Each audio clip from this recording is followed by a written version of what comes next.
आशुतोष गोवारिकर की historical film Panipat के बाद निर्देशक Om Raut Tanaji the unsung warrior के साथ प्रस्तुत हुए हैं।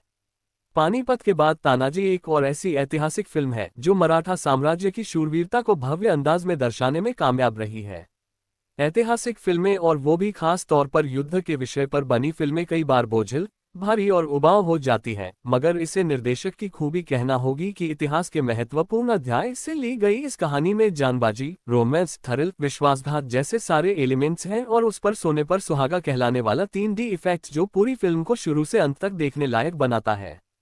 कहानी इतिहास के उस पन्ने की है जहां औरंगजेब ल्यूक केनी पूरे हिंदुस्तान पर मुगलिया परचम को लहराने की रणनीति बना रहा है और दक्षिण शिवाजी महाराज शरद केलकर अपने स्वराज्य को लेकर ली गई कसम के प्रति कटिबद्ध है।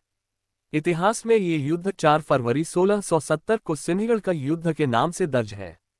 17वीं शताब्दी में शिवाजी महाराज का परम मित्र और जानबाज योद्धा सूबेदार तानाजी मलसूरे अजय देवगन अपनी पत्नी सावित्रीबाई काजोल के साथ अपने बेटे की शादी की तैयारियों में व्यस्त हैं। वे इस बात से अनजान है कि पुरंदर संधि में कोंडाना किले समेत 23 किलों को मुगलों के हवाले कर देने के बावजूद मुगलिया सल्तनत की प्यास नहीं मिटी है। जिस वक्त राजमाता जीजाबाई ने कोंडाना का किला मुगलों के हवाले किया था, उसी वक्त उन्होंने शपथ ली थी कि जब तक इस किले पर दोबारा भगवा नहीं लहराएगा तब तक वे पादुका नहीं पहनेंगी। औरंगजेब अपने खास विश्वासपात्र और बर्बर प्यादे उदयभानु राठौड़ सैफ अली को भारी भरकम सेना और नागिन नामक एक बड़ी तोप के साथ कोंडाना किले की ओर कूच करने का आदेश देकर मराठा साम्राज्य का खात्मा करने का मन बना चुका है। शिवाजी महाराज अपने बहादुर और प्यारे दोस्त को इस वक्त युद्ध की त्रासदी में शामिल नहीं करना चाहते, वो इसलिए कि वह नहीं चाहते कि तानाजी के शादी वाले घर में युद्ध का ग्रहण लगे। मगर जब तानाजी को पता चलता है कि स्वराज्य और शिवाजी महाराज खतरे में हैं, तो वह बेटे की शादी की परवाह किए बगैर भगवा पहनकर उदयभानु का सर कलम करने को निकल पड़ता है। उदयभानु जानबाजी में तानाजी से कहीं कमतर नहीं है और उसमें बर्बरता भी भरी हुई है। इसी प्रवृत्ति के तहत वह विधवा राजकुमारी कमला देवी नेहा शर्मा को उठा लाता है और अपनी रानी बनाने पर अड़ जाता है। असल में कमला उसका पहला प्यार थी, मगर उसके द्वारा ठुकराए जाने और लज्जित किए जाने के बाद वह मुगलों से जा मिला। उदयभानु राठौड़ के साथ हुए युद्ध में तानाजी को शौर्यता के साथ साथ विश्वासघात भी मिलता है। क्या तानाजी उदयभानु का खात्मा कर पाता है?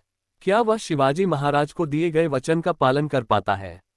इसे जानने के लिए आपको फिल्म देखनी होगी। लोकमान्य एक युग पुरुष जैसी ऐतिहासिक फिल्म में बेस्ट डायरेक्टर का फिल्मफेयर अवार्ड जीत चुके ओम राउत ने फिल्म की कहानी के साथ वीएफएक्स पर भी खूब मेहनत की है।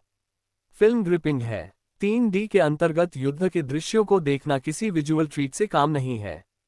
जर्मनी के एक्शन डायरेक्टर रमाजान ने मराठा की छापमार युद्ध तकनीक को ध्यान में रखते हुए उस दौर के वॉर सीन्स को डिजाइन किया, जो काफी रोचक और थ्रिलिंग बन पड़े हैं। तलवारबाजी के तरीकेकार भी दर्शनीय बन पड़े हैं। किलों और घाटी को विजुअल इफेक्ट से अच्छी तरह सजाया गया है। संगीत की बात करें तो सचेत परंपरा, अजय अतुल और मेहुल व्यास जैसे संगीतकारों की मौजूदगी में शंकरा रे शंकरा, माई भवानी और घमंडकर जैसे गाने और उनकी कोरियोग्राफी अच्छी बन पड़ी है। जानबाज योद्धा के रूप में अजय देवगन हर तरह से फिट और फाइनेस्ट रहे हैं। युद्ध के दृश्यों में उनकी चपलता देखते बनती है। स्वराज्य के लिए उनका मर मिटने वाला इमोशन भी उनके चरित्र को खास बनाता है। काजोल के साथ उनकी केमिस्ट्री भी दिलचस्प है। उदयभानु राठौड़ के रूप में सैफ अली लाजवाब रहे हैं।